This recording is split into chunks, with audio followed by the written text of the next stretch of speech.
आज हम लोग थर्मोडायनेमिक्स का लेक्चर पार्ट 5 स्टार्ट करेंगे। लास्ट क्लास में हमने आइडियाबैटिक प्रोसेस देखे थे, तो आज उस पर बेस्ड कुछ प्रॉब्लम सबसे पहले करेंगे। इसके बाद हमको पॉलीट्रॉपिक प्रोसेस पढ़ना है, फिर पॉलीट्रॉपिक प्रोसेस पर बेस्ड कुछ क्वेश्चंस करेंगे। इसके बाद हम लोग फ्री एक्सपांशन प्रोसेस करेंगे। ठीक है, आइए सबसे पहला क्वेश्चन देखते हैं। क्वेश्चन क्या कहता है, the volume of A diatomic gas. Gas कैसी है? डायटोमिक। तो डायटोमिक की गामा क्या होती है? 1.4। लेकिन आपको क्वेश्चन में गिवन क्या है? 1.5। Changes adiabatically from 64 litre to 48 litre. तो आपसे कहा क्या जा रहा है, कैलकुलेट कीजिए ratio of pressure and ratio of temperature. फिर से देख लीजिए, वॉल्यूम कहां से कहां चेंज हो रही है? 64 लीटर टू 48 लीटर, यानी क्या हो रही है यहाँ पे? कंप्रेशन हो रही है, क्योंकि वॉल्यूम डिक्रीज हो रहा है। ठीक, देखिए अब इस क्वेश्चन को हम लोग सॉल्व करते हैं। तो हम लोगों को एक चीज मालूम है कि आइडियाबैटिक रिलेशन क्या होता है? प्रेशर और वॉल्यूम के बीच का relation P V gamma is equal to constant. अगर पीवी गामा कांस्टेंट है तो फर्स्ट स्टेट के लिए हम क्या लिख सकते हैं? P1 V1 gamma.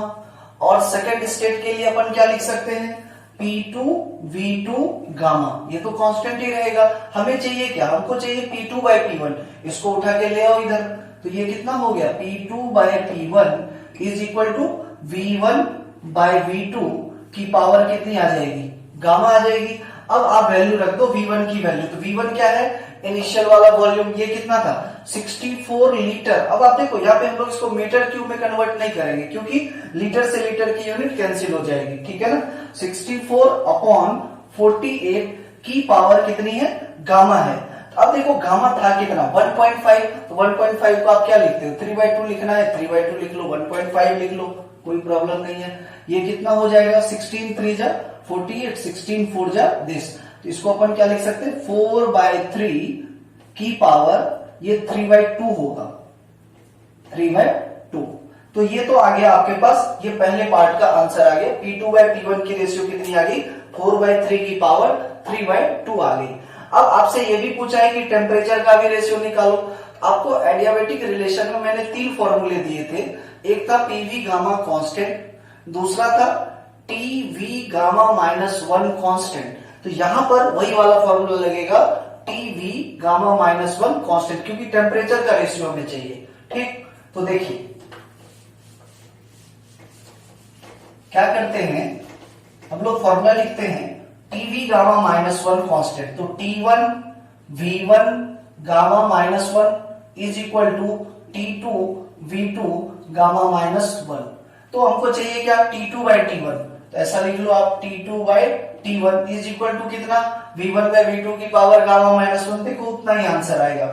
और ये वाली वैल्यू कितनी आ जाएगी? V1 कितना था? 64 और V2 कितनी थी हमारी? 48 ना। और इसकी पावर क्या है? गामा -1। तो गामा कितनी थी? 1.5, यानी इसको लिख सकते हो 3/2। और 3/2 -1 कितना हो गया? हाफ हो गया।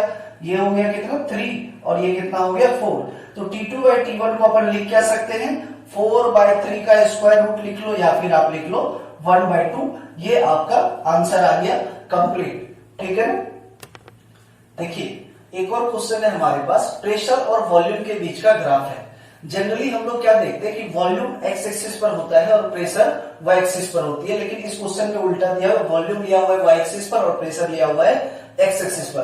क्वेश्चन में कहता क्या है कि ये एक साइक्लिक प्रोसेस है। आप देखो ABCA is a cyclic process and in this process if heat supplied is 5 joule. इस पूरे प्रोसेस में हीट कितनी सप्लाई करी गई? 5 जूल की हीट सप्लाई करी गई। आपसे कहा गया calculate work done in process CA, यानी हमको कैलकुलेट क्या करना है? हमको कैलकुलेट करना है work done in process CA। अब आप देखो, कोई सा भी अगर साइक्लिक प्रोसेस होता है तो उसमें चेंज इन इंटरनल एनर्जी क्या होती है? 0 होती है, क्योंकि इनिशियल स्टेट और फाइनल स्टेट सेम होने की वजह से ऐसा होता है। अब आप इस प्रोसेस में first law of thermodynamics apply कर दो। Applying first law of thermodynamics, applying FLT। तो आप देखो डेल्टा Q बराबर कितना होता था formula? Delta U plus delta W। तो डेल्टा U तो इस वाले क्वेश्चन में कितना हो जाएगा? 0। एक और चीज देखो, here heat is supplied to the system. इसका मतलब हीट आप सिस्टम को दे रहे हैं, तो हीट की वैल्यू क्या हो जाएगी? +5 जूल। ये वाली वैल्यू कितनी आ गई +5 जूल। अब ये जो वर्क डन है ना, ये टोटल प्रोसेस का वर्क डन है, तो हम इसको लिख सकते हैं work done A to B plus work done B to C plus work done C to A। अब आप देखो A से B प्रोसेस में क्या हो रहा है, वॉल्यूम चेंज हो रहा है तो वर्क डन होगा। B से C प्रोसेस में देखो वॉल्यूम कांस्टेंट है, तो WBC की वैल्यू कितनी आ जाएगी, 0 आ जाएगी। WAB में देखो वर्क डन कितना होगा, A से B में जब हमको वर्क डन निकालना होता है तो प्रेशर वॉल्यूम के ग्राफ का एरिया लेते हैं, तो कौन सा एरिया हो जाएगा इस वाले में, ये वाला एरिया हो जाएगा, क्योंकि वॉल्यूम एक्सिस तो इस पे है, y पे है, तो ये वाला एरिया कितना होगा, ये 10 है, यानी ये वाली लेंथ 10 हो गई, ये 2 - 1 हो गई, तो ये कितना हो गया 10 इंटू कितना 1 प्लस कितना WCA, और इस साइड आप देखो कितना है आपके पास +5, तो 5 - 10 कितनी आ गई -5 joule. This is the work done in process C to A।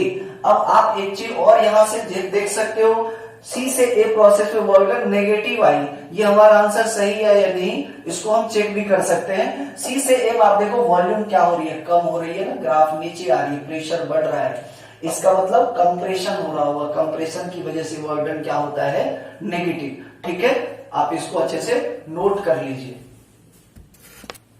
चलिए एक क्वेश्चन और देखते हैं। ये वाला प्रोसेस आप देखो ACBDA, यह भी एक साइक्लिक प्रोसेस है। अब क्वेश्चन क्या कहता है, इस प्रोसेस में जब आप ACB पाथ से जाते हो, ACB पाथ से जाते हो, तो सिस्टम को हीट सप्लाई करी गई 60 जूल की, और work done by the system is 30 joule. यानी बाय द सिस्टम जब भी कभी बोलते हैं तो पॉजिटिव वर्क डन होता है, तो प्लस का 30 जूल।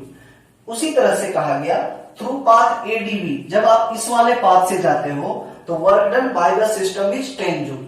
तो सिस्टम ने कितना वर्क किया, 10 जूल का। आपसे कहा गया कि heat flows into the system in the path ADB is, इस ADB पाथ में सिस्टम में कितना हीट फ्लो किया, यानी हीट उसको कितना मिला सिस्टम को, that we have to calculate. अब देखिए सबसे पहली बात, इस क्वेश्चन को हम लोग ऐसा करते हैं, थ्रू पाथ ACB वाले पाथ से, मैं यहां पर सॉल्यूशन कर देता हूं इसका। ACB वाले पाथ से क्या होगा, इसमें लगा दो फर्स्ट लॉ ऑफ थर्मोडायनेमिक्स। तो फर्स्ट लॉ ऑफ थर्मोडायनेमिक्स क्या कहता है, डेल्टा Q बराबर डेल्टा U प्लस कितना डेल्टा W।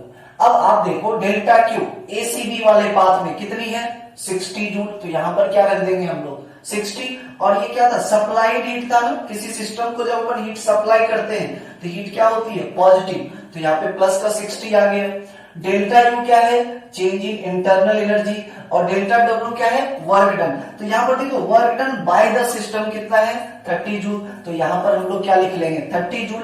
इससे हमारे पास रिजल्ट क्या आ गया, हमको मिल गई चेंज इन इंटरनल एनर्जी की वैल्यू, और चेंज इन इंटरनल एनर्जी कितनी हो गई, 60 - 30 is equal to delta U, and this becomes 30 joule, right. अब चलो, अब हम लोग देखेंगे इस वाले पाथ में, इस वाले पाथ में क्या कहा गया है, work done by the system is 10 joule. System ने कितना वर्क किया, 10 जूल का वर्क किया, तो कहा जा रहा है कि सिस्टम को हीट कितनी मिली, फिर से लगा दो FLT, यानी अब हम लोग ADB पाथ के लिए first law of thermodynamics apply करेंगे। फॉर पाथ ADB के लिए FLT लगा देते हैं, तो डेल्टा Q बराबर delta U plus delta W कर लो फिर से। अब देखो इंटरनल एनर्जी में चेंज कांस्टेंट रहता है साइक्लिक प्रोसेस में, ठीक है ना, तो डेल्टा U की वैल्यू जितनी पहले थी उतनी ही अभी भी रहनी है, तो ये कितनी हो जाएगी 30 हो जाएगी। और वर्क डन आपको गिवन था क्वेश्चन में कितना, 10 जूल का, तो ये तो 10 हो गया, तो हीट कितनी सिस्टम को मिली, तो 40 जूल, यानी हमारा कौन सा ऑप्शन सही आया, फर्स्ट ऑप्शन हमारा करेक्ट है, 40 जूल इज आवर आंसर। देखिए एक और क्वेश्चन है एडियाबेटिक प्रोसेस पर ही, कहता क्या है, for an adiabatic process pressure is directly proportional to TQ। Pressure और टेम्परेचर के बीच का हमको रिलेशन गिवन है, हमसे कहा जा रहा है कि आप उस गैस की गामा फाइंड कीजिए, यानी आपको CP/CV मालूम करना है। देखो सबसे पहले इस इक्वेशन को हम लोग लिख लेते हैं सॉल्यूशन में, P directly proportional to TQ है, इसका मतलब P बराबर कितना, KTQ, इसको आप अच्छे से इक्वेशन 1 बना लो। अब देखो एडियाबेटिक प्रोसेस में हम लोगों ने 3 रिलेशंस पढ़े हैं। पहला रिलेशन क्या था, पी वी की पावर गामा कांस्टेंट। दूसरा रिलेशन क्या था, टी वी की पावर गामा -1 कांस्टेंट। और तीसरा रिलेशन क्या था, पी की पावर 1 माइनस गामा टी की power gamma is equal to constant. सभी कांस्टेंट है, ठीक। यहां पर हम लोग क्या करते हैं, इस इक्वेशन को ऐसा फिट करते हैं कि ये इस टाइप का बन जाए, ठीक है ना। देखो इसको अपन क्या लिख सकते हैं, P अपॉन टी क्यूब है, तो इसको आप क्या लिख सकते हो, P टी की पावर -3 बराबर कांस्टेंट। इसको आप मान लो इक्वेशन 1, ठीक है।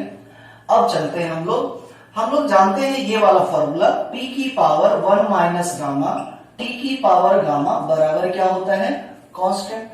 अब यहां से चाहो इसको ऐसा लिख लो, P की power 1 minus gamma is equal to K by T की पावर गामा, ठीक। और इसको हम लोग क्या लिख सकते हैं, P को लिख सकते हैं के बाय टी की पावर गामा, और इसकी पावर में कितनी लिख सकते हैं, 1 बाय 1 माइनस गामा।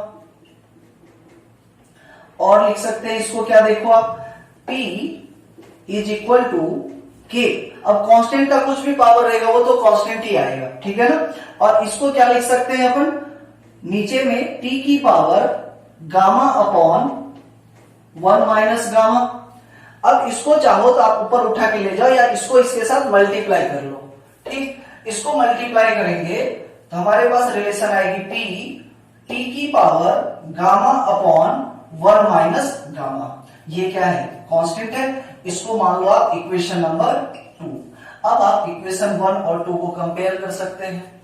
1 में भी देखो p की पावर 1 है, इधर भी p की पावर 1 है, इधर t की पावर -3 है, इधर t की जो भी पावर है वो गामा के टर्म्स में है। दोनों को आप इक्वेट कर लीजिए। इक्वेट करेंगे तो -3 इज इक्वल टू कितना मिलेगा, गामा अपॉन 1 माइनस गामा। तो -3 plus 3 gamma is equal to gamma. इसको उठा के इधर ले आएंगे, 2 गामा इज इक्वल टू 3। तो गामा की वैल्यू कितनी आ गई, 3/2। यही हमारा आंसर है। सबको आया समझ में ठीक से। देखिए अब हम लोग स्टार्ट करते हैं पॉलीट्रॉपिक प्रोसेस। देखिए पॉलीट्रॉपिक प्रोसेस कोई भी एक जनरल प्रोसेस है, क्या कह सकते हैं, general process. Polytropic process is a general process, general process which satisfies the relation p v की पावर x बराबर कांस्टेंट। ये x है, p v की power x is equal to constant. For different value of x we can get different processes. कैसे, देखो if n is equal to 1 तो क्या हो जाएगा, p v की पावर 1 और p v की पावर 1 क्या हो गया, कांस्टेंट। तो ये कौन सा प्रोसेस हो गया, आइसोथर्मल। n की वैल्यू अगर आप x था, x की वैल्यू अगर आप गामा रख लेते हैं तो p v की power gamma is equal to constant. कौन सा प्रोसेस बन गया, एडियाबेटिक प्रोसेस। अगर x की वैल्यू 0 पुट कर दें तो p v की पावर 0, v की पावर 0 कितनी, 1। इसका मतलब प्रेशर कांस्टेंट हो जाएगा। That implies pressure is constant. और प्रेशर कांस्टेंट कौन से प्रोसेस में होता है, आइसोबैरिक प्रोसेस में। और अगर मान लीजिए x की जगह हमने इंफिनिटी रख दिया तो p v की पावर इंफिनिटी बराबर कांस्टेंट। इसका मतलब क्या हो गया कि वॉल्यूम इज कांस्टेंट, और वॉल्यूम जब कांस्टेंट होगा तो प्रोसेस कौन सी हो जाएगी, आइसोकोरिक प्रोसेस। आइसोकोरिक प्रोसेस हो जाएगी। इस तरह से हम लोग x की डिफरेंट वैल्यू रख करके डिफरेंट प्रोसेसेस इससे हमें मिल सकता है, ठीक है। इसको थोड़ा ग्राफ से भी देखिए आप लोग।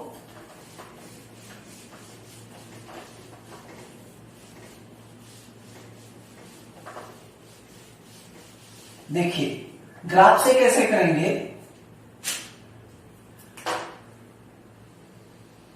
हम लोग प्रेशर और वॉल्यूम के बीच एक कर्व ड्रॉ करते हैं और ये कर्व देखिए कैसा है।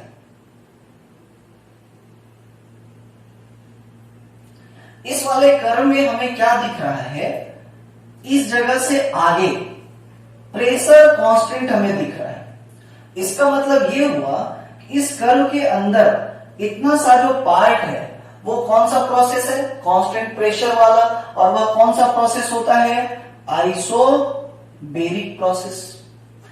इस वाली पॉइंट से थोड़ा आगे बढ़िए तो आपको यहां तक का प्रोसेस कैसा दिखेगा, थोड़ा उठा हुआ दिखेगा, यानी ये हाइपरबोला टाइप से दिखेगा।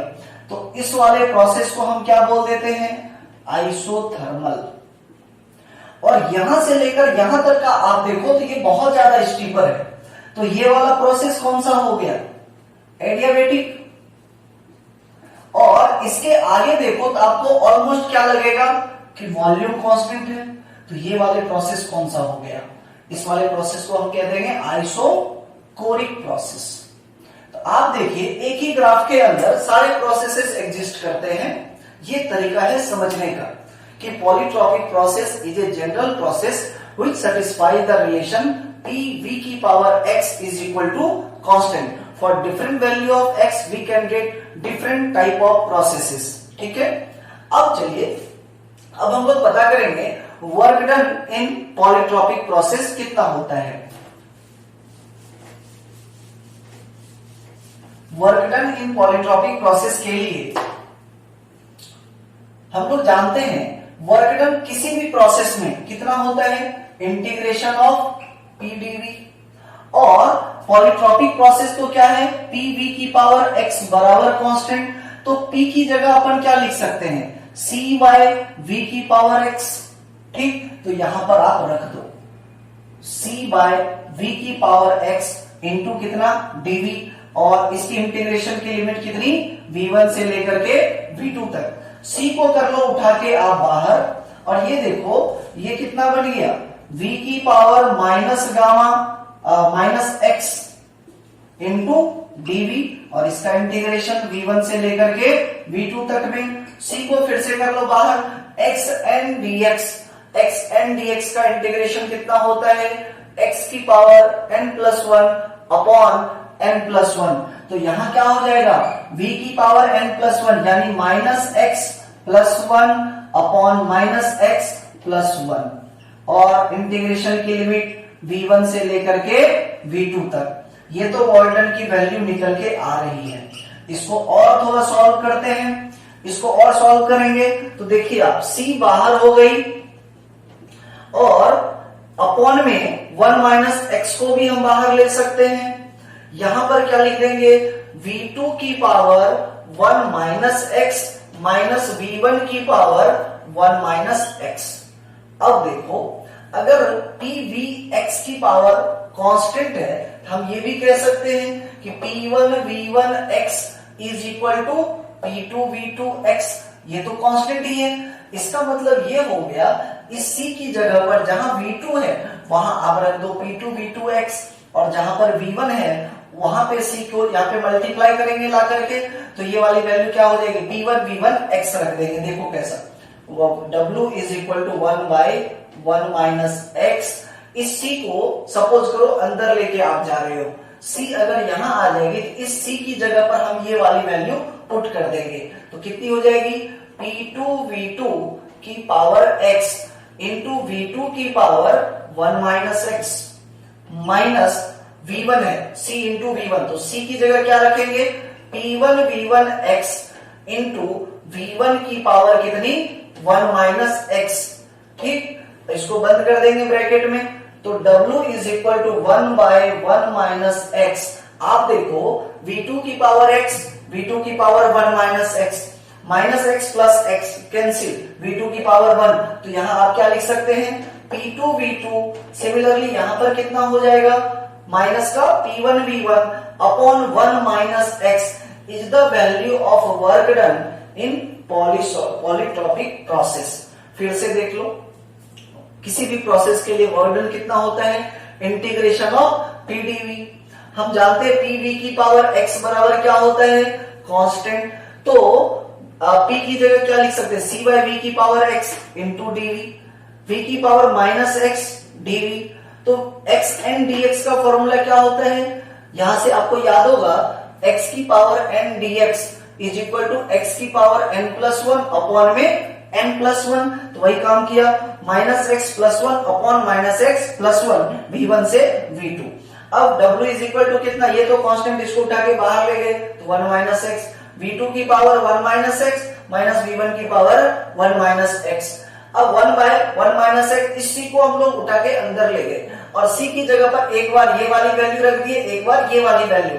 ये वाली वैल्यू जब v2 के साथ c को मल्टीप्लाई करेंगे जब रखा, और ये वाली वैल्यू जब v1 के साथ c को मल्टीप्लाई करेंगे तब रखा। तो यहां से v2 की पावर देखो 1 माइनस एक्स, v2 की पावर x, तो माइनस एक्स प्लस एक्स कितना हो गया 0, तो v2 की पावर कितनी 1 ही बच जाएगी। सिमिलरली v1 की पावर x, v1 की पावर 1 माइनस एक्स, तो ये वाली वैल्यू क्या हो जाएगी, माइनस एक्स प्लस एक्स 0 हो जाएगी, और यानी पावर 0 यानी 1, तो ये वैल्यू क्या हो जाएगी p1 v1। तो वर्क डन की वैल्यू हमें मिली p2 v2 minus p1 v1 upon 1 minus x। Work done in polytropic process is p2 v2 minus p1 v1 upon 1 minus x। इस इक्वेशन को आप ऐसे भी लिख सकते हो nRT2 माइनस nRT1, क्योंकि PV इक्वल टू nRT होता है, तो इसको हम लोग ऐसा भी लिख सकते हैं nRT2 माइनस T1 अपॉन में 1 माइनस x। ये दोनों ही वर्क डन का फॉर्मूला है पॉलीट्रॉपिक प्रोसेस में, इसको नोट कीजिए। फिर हम लोग लगाते हैं first law of thermodynamics. First law of thermodynamics in polytropic process, तो FLT का फॉर्मूला क्या है, delta Q is equal to delta U plus delta W। इस चीज को डेल्टा Q क्या है, हीट सप्लाइड, आप इसको क्या बोलेंगे NC डेल्टा T। ये तो C क्या है, स्पेसिफिक हीट है। डेल्टा U क्या है, इंटरनल एनर्जी, और इंटरनल एनर्जी के लिए हम लोग क्या लगाते हैं फॉर्मूला NCV डेल्टा T। और डेल्टा W के लिए हम लोग कितना फॉर्मूला लगाते हैं, डेल्टा W के लिए फॉर्मूला लगाते हैं P डेल्टा V, और P डेल्टा V को क्या लिख सकते हैं NR डेल्टा T।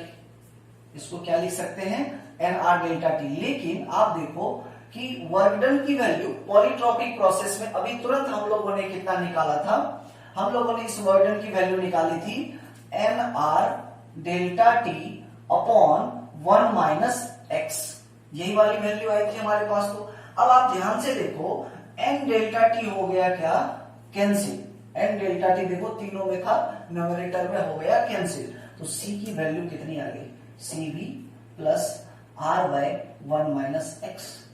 आप चाहो तो CV की वैल्यू रख दो इन टर्म्स ऑफ गामा, अगर हमको उस गैस की स्पेसिफिक हीट की रेशियो पता हो तो हम ये भी लिख सकते हैं R by gamma minus 1 plus CV R by gamma minus 1, और ये वाली वैल्यू क्या हो जाएगी R बाय 1 माइनस x।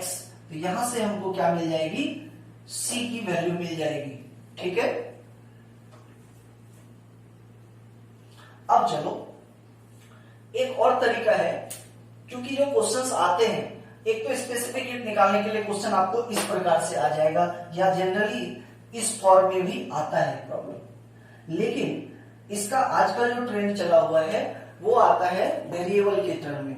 तो वेरिएबल के टर्म में हम लोग देख लेते हैं, यानी इसको डिफरेंशियल फॉर्म में FLT को लगा देंगे सिंपली। डिफरेंशियल फॉर्म में FLT कितनी हो जाएगी, DQ is equal to DU plus DW। अब देखो DQ को क्या लिखेंगे, DQ को हम लोग लिखेंगे NCDT, और DU को क्या लिखेंगे NCVDT, और DW को क्या लिखोगे PDV। ये तो यही होता है वर्क डन की वैल्यू PDV, स्मॉल के लिए लिख रहे थे इसलिए स्मॉल के लिए लिख रहे। अब क्या करते, NDT से सभी को डिवाइड कर देते हैं, dividing both side by NDT। तो लेफ्ट साइड में कितना मिल जाएगा आपको, C मिल जाएगी, और इधर कितना मिल जाएगा यहां पर CV, और इधर देखो PBV अपॉन में कितना मिल जाएगा एन डी टी, ठीक है, पी डीवी अपॉन में कितना एन डी टी, ये आ गई स्पेसिफिक हीट की value. Calculate the value of C if V is directly proportional to TQ, यानी वॉल्यूम क्या है, एब्सोल्यूट टेम्परेचर के थर्ड पावर के डायरेक्टली प्रोपोर्शनल है। ठीक, अब ऐसे क्वेश्चन को कैसा करते हैं, इस वाले तरीके से करते हैं। और ये भी दे दिया फॉर O2 गैस, कौन सा गैस दे दिया आपके पास, O2 गैस। O2 गैस क्या है, डायटोमिक गैस, और डायटोमिक गैस के लिए CV कितना होता है, CV के लिए FR/2, और डायटोमिक गैस की डिग्री ऑफ फ्रीडम कितनी होती है, 5।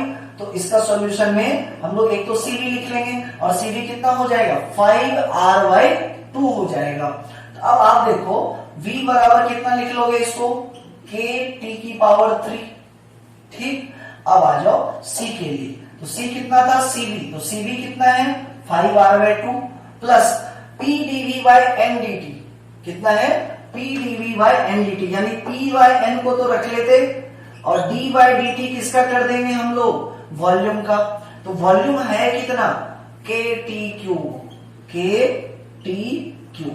अब इसको सॉल्व करते हैं, तो देखिए ये तो हो गया 5R/2 plus P/N d/dt of KTQ, तो K into 3T square into कितना dt अपॉन में कितना 3T स्क्वायर हो गया ना। अब चलो यहां से हम लोग K की वैल्यू अब रख देंगे, तो कितना आ जाएगा, K की वैल्यू रख देते हैं। K की वैल्यू कितनी आ रही है, V/TQ, C बराबर 5R/2 प्लस P/N, K की जगह कितना रख देंगे, V/TQ इंटू 3T स्क्वायर। अब देखो T स्क्वायर से ये कैंसिल हो गया, ऊपर में कितना बचा 3PV/NT। आप इसको क्या लिख सकते हो, 3/NT, और PV को क्या लिखते हैं हम लोग, NRT। तो आप देखो NT से NT हो गया कैंसिल, तो 5R/2 प्लस 3R, तो 3 2 6R प्लस 5R, कितना आंसर आया 11R/2। This is the value of specific heat जब किसी ऑक्सीजन गैस के लिए था या किसी भी प्रकार के गैस के लिए होगा, और वो वैल्यू जैसे वॉल्यूम जो है वो टेम्परेचर के फंक्शन के रूप में होना चाहिए, क्योंकि फॉर्मूला क्या है, PdV/dt। देखिए फ्री एक्सपांशन प्रोसेस क्या होता है, कोई भी ऐसा प्रोसेस जिसमें गैस का एक्सपांशन हो विदाउट एनी अपोजिशन, कोई अपोज करने वाला ना हो, ऐसे प्रोसेस को क्या कहेंगे, फ्री एक्सपांशन प्रोसेस कहेंगे। जैसे ये एक सिलेंडर है, सिलेंडर के वॉल्स इंसुलेटेड है, इसका मतलब ये जो सिस्टम है जिसको अपन गैस बोल रहे हैं, ये गैस का के किसी भी प्रकार का इंटरेक्शन एनर्जी का एटमॉस्फेयर के साथ नहीं होगा। दूसरी बात, अब इस पिस्टन के बाहर इधर क्या होगा, एयर होगा। अगर आप इस एयर को रिमूव कर दो, यहां पर क्या होगी, एयर, और इस एयर को आप यहां से हटा दीजिए, रिमूव कर दीजिए। जब आप एयर को रिमूव कर देंगे यहां से, तो यहां पर बचेगा क्या, वैक्यूम बचेगा, और वैक्यूम का प्रेशर कितना होता है, 0। तो यानी इधर से कोई भी अपोजिशन नहीं रहा, और ये गैस जो है एक्सपांड होती रह गई। ऐसे प्रोसेस को क्या बोलते हैं हम लोग, कि फ्री एक्सपांशन प्रोसेस बोलते हैं, विदाउट एनी अपोजिशन। अब देखो चूंकि इसके वॉल्स क्या है, इंसुलेटेड हैं, इसका मतलब सिस्टम और सराउंडिंग के बीच किसी भी प्रकार के हीट का ट्रांसफर नहीं होगा। अब एक और बात देखो, यहाँ पे एक्सपांशन हो रहा है, गैस कितना दूर भी जाकर एक्सपांड कर सकता है। इसका मतलब ये हुआ कि अपोजिशन तो था नहीं कोई, विदाउट एनी अपोजिशन, इसका मतलब इस सिस्टम में वर्क डन भी नहीं हुआ। और जब वर्क डन नहीं हुआ, आप फर्स्ट लॉ ऑफ थर्मोडायनेमिक्स लगाइए, तो FLT क्या बोलता है, delta Q is equal to delta U plus delta W. आप देखो डेल्टा डब्ल्यू 0, डेल्टा क्यू 0, इसका मतलब क्या हो गया कि डेल्टा यू की वैल्यू क्या हो गई 0। और अगर डेल्टा यू 0 हो गई इसका मतलब यू इनिशियल बराबर यू फाइनल। इसका मतलब क्या हो गया कि इंटरनल एनर्जी क्या हो गई, कांस्टेंट हो गई, सेम रह गई। इंटरनल एनर्जी में किसी भी प्रकार का कोई चेंज नहीं आया।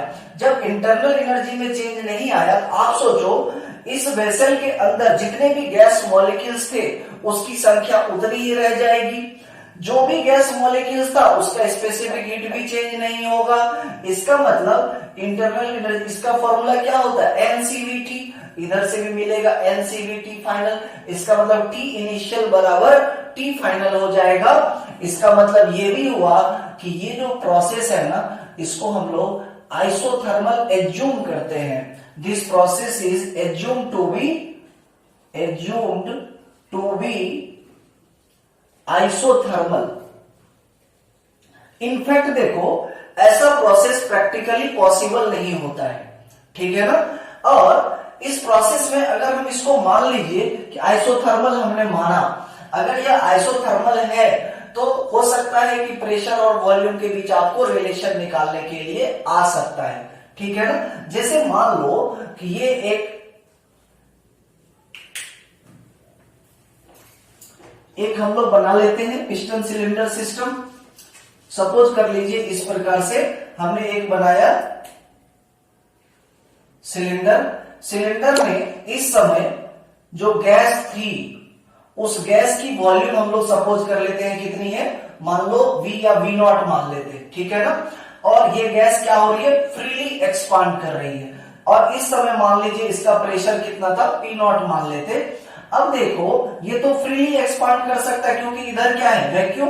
इधर वैक्यूम है, किसी जगह पर मान लो कि किसी टाइम पर ये वाला पिस्टन यहां पर आ गया। अगर ये वाली पिस्टन यहां पर आ जाएगी, ये उठ के यहां पर आ गई, तो एक चीज देखो V इनिशियल कितना V0, P इनिशियल कितना P0 और V फाइनल कितनी हो जाएगी 2V0 के बराबर। अगर मान लीजिए इतने से पोर्शन का भी वॉल्यूम V0 था तो फाइनल वॉल्यूम कितना हो गया 2V0। तो P फाइनल हमको बोला कि बताओ कितना होगा, तो हम कैसे निकाल सकते हैं। इस प्रोसेस को क्या एज्यूम कर लिया हमने, आइसोथर्मल। जब इस प्रोसेस को अपन ने आइसोथर्मल एज्यूम कर लिया तो अपन लिख सकते हैं P1V1 is equal to P2V2 और वहां से क्या निकाल लेंगे P2 की वैल्यू या P फाइनल की वैल्यू। देखो PIVI is equal to PFVF। हमको चाहिए क्या, PF चाहिए। PI कितना था P0, VI कितना था V अपॉन में कितना V फाइनल। तो V फाइनल यानी जब ये पिस्टन उठ के यहाँ आ गई तो अब टोटल वॉल्यूम कितनी हो गई गैस की 2V0 हो गई। क्योंकि आपको मालूम है गैस की वॉल्यूम वही होती है जो कंटेनर की वॉल्यूम होती है, ठीक। जब ये पिस्टन यहाँ था तो गैस की वॉल्यूम V0 थी, कंटेनर की वॉल्यूम V0 थी। जब ये पिस्टन उठ के यहाँ आ गया, हमने सपोज किया कि यहाँ से यहाँ का भी वॉल्यूम V0 ही था, ठीक है ना, इतने से पोर्शन का। तो टोटल वॉल्यूम फाइनल कितनी हो गई 2V0।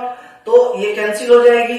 तो P फाइनल कितना आ गया, देखो P0/2 यानी प्रेशर कितनी हो गई 1/2 हो गई। ऐसा प्रॉब्लम आ सकता है और इसको हम लोग सॉल्व कर सकते हैं। इनफैक्ट ऐसे प्रोसेस प्रैक्टिकली पॉसिबल नहीं होते।